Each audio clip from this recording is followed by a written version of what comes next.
आइए 10th class के विद्यार्थियों के लिए ज्योमेट्री जो पढ़ना है इसका शुरुआत कर रहे हैं और हम प्रयास कर रहे हैं कि आपको समझ में आएगा।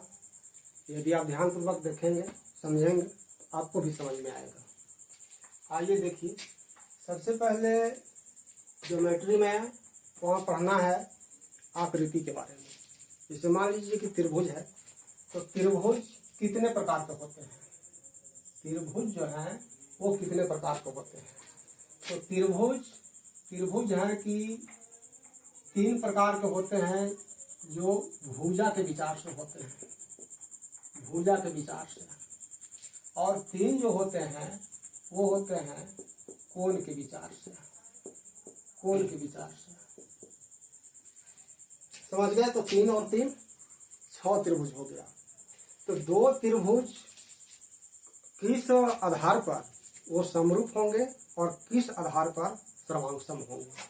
आइए समझिए, इधर हम लिखते हैं सर्वांग समता, सर्वांग समता, और इधर लिख देते हैं समरूपता, समरूपता के नियम, के नियम। आइए, इसका नियम क्या है। यह है सर्वांगसम का नियम। तो यहाँ पर जो है सर्वांगसम का पहला नियम है triple S. Triple S, S का मतलब यहाँ समझ लीजिए, एस का मतलब हमें साइड करना है, साइड माने भुजा। और कहीं ए लिखेंगे तो ए का मतलब एंगल समझना है और एंगल का मतलब होगा कोण। चलिए, तो सर्वांग समता में पहला जो रूल है वो है ट्रिपल एस। इसके बाद नंबर 2 में जो है ट्रिपल ए है, नंबर 3 में जो है एस ए एस है, नंबर 4 में क्या है ए एस ए है, और नंबर 5 में है आर एच एस। ये सर्वांग समता के नियम है। अभी नियम बताते हैं और समरूपता के नियम थोड़ा समझ लिया जाए। ये जो 5 नियम है सर्वांग समता के, वो 5 नियम है समरूपता में। क्या है? पहला है ट्रिपल एस, इसके बाद है triple A, S A S, A S A, R H S, और इसके बाद है डबल एस और डबल ए। कहने का मतलब समरूपता का जो नियम है वो 7 है, दिया है पढ़ने के लिए, और सर्वांग समता के जो नियम है वो 5 है। आइए नियम समझिए कि एस ए ट्रिपल एस क्या है।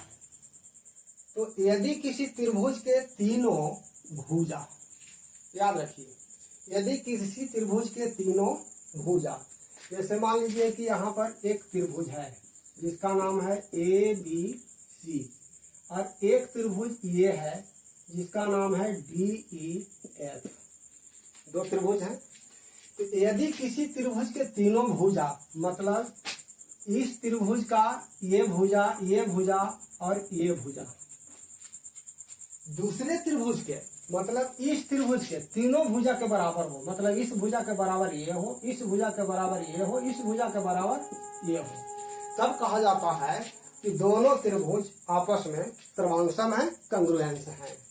तो इसको लिखेंगे हम लोग कैसे, त्रिभुज ए बी सी सर्वांगसम त्रिभुज डी ई एफ। किस आधार पर दोनों सर्वांगसम है? तो ट्रिपल एस के आधार पर है। इस त्रिभुज के तीनों भुजा इस त्रिभुज के तीनों भुजा के बराबर हैं, इसीलिए दोनों त्रिभुज सर्वांगसम हैं। जस्ट लाइक आप ट्रिपल ए को समझ सकते हैं कि यदि किसी त्रिभुज के तीनों कोण दूसरे त्रिभुज के तीनों कोण के बराबर हो तो दोनों त्रिभुज आपस में सर्वांगसम होते हैं। और याद रखिएगा कि जो सर्वांगसम होते हैं वो समरूप भी अपने आप हो जाते हैं, जो सर्वांगसम होते हैं वो समरूप भी अपने आप हो जाते हैं।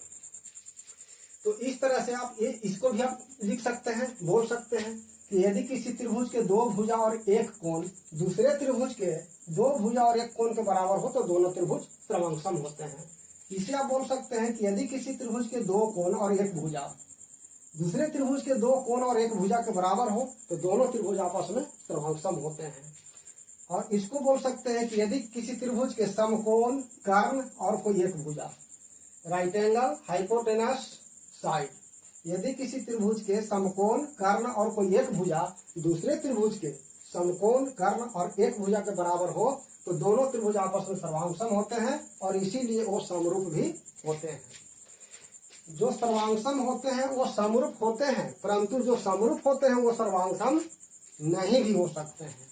इसीलिए इसमें दो नियम और बढ़ गए हैं समरूपता के नियम में। इसको हम लिख सकते हैं कि यदि किसी त्रिभुज के दो भुजा दूसरे त्रिभुज के दो भुजा के बराबर हो तो दोनों त्रिभुज आपस में समरूप होते हैं।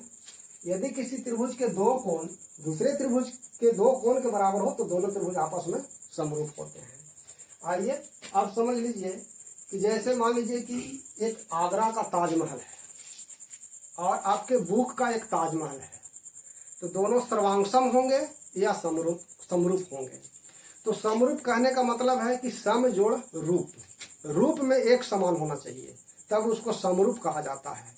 सर्वांगसम, सर्व जोड़, अंग जोड़, सम, सभी अंग में जो बराबर होता है उसको हम लोग सर्वांगसम कहते हैं।